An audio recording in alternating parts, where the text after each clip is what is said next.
আসসালামু আলাইকুম রহমতুল্লাহি ওয়া বারাকাতুহু। ইতিহাসের পাতা থেকে একটি দুর্লভ ঘটনা। ইংরেজরা যখন সুদান দখল করে, সুদান দখল করার পর তারা দেখতে পেল যে সুদান তো এখন দখল করা শেষ, এখন আমাদের এই সাম্রাজ্যের কিছু প্রশংসা, কিছু আপনাদের গুণকীর্তন এই পুরা সুদানে প্রচার করা দরকার। তখন তারা আরবি ভাষা জানতো না, তারা পুরা সুদানে চেষ্টা করলো যে কারা ইংলিশ পারে এবং আরবি ভাষা পারে।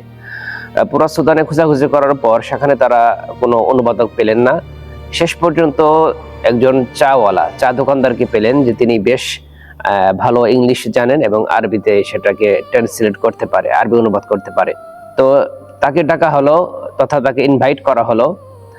তার মাধ্যমে সেগুলাকে ইংলিশের ভাষাগুলা, ব্রিটিশদের ভাষাগুলা আরবিতে অনুবাদ করে প্রত্যেক সুদানের প্রত্যেক অলিগলিতে, রাস্তাঘাটে, শহরে, বন্দরে সেগুলো বিলবোর্ড হিসেবে লাগানো হলো বা সাইনবোর্ড হিসেবে লাগানো হলো। এই লাগানোর পর বেশ কিছুদিন পর ইংরেজ থেকে তথা ব্রিটিশ থেকে একজন জেনারেল আসলেন। তিনি বেশ আরবি ভাষা এবং ইংলিশ ভাষায় পারদর্শী।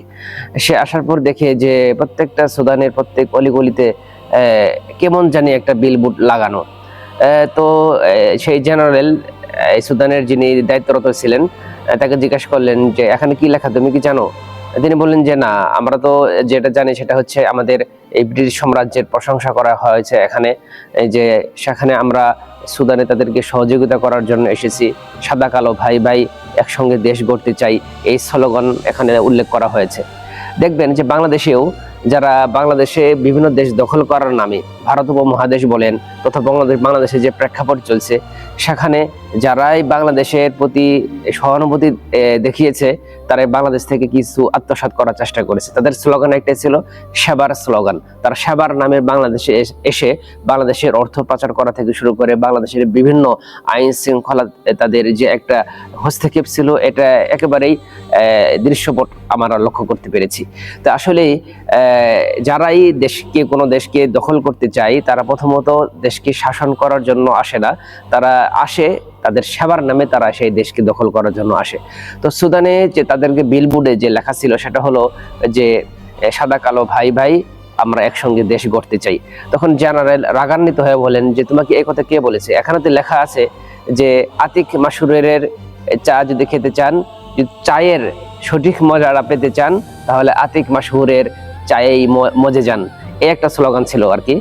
তখন সেই আতিক মাসুর যে চা বিক্রেতা, তাকে ডাকা হলো এবং তাকে মোটামুটি ভালোভাবে তাকে ধরা হলো যে তুমি কেন এটা করেছো, তুমি কি জানো এটার অপরাধ কি?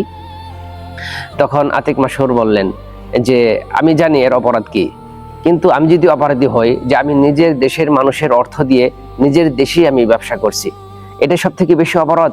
নাকি যারা বিভিন্ন দেশ দখল করে এই সুদানে আসার পর তারাও সেই সুদানের বিভিন্ন অর্থ পাচার করে যা নিজের দেশে সাম্রাজ্য গড়তে চায়, নিজের দেশে অর্থনৈতিক সচল রাখতে চায়, তারা বেশি অপরাধ করেছে?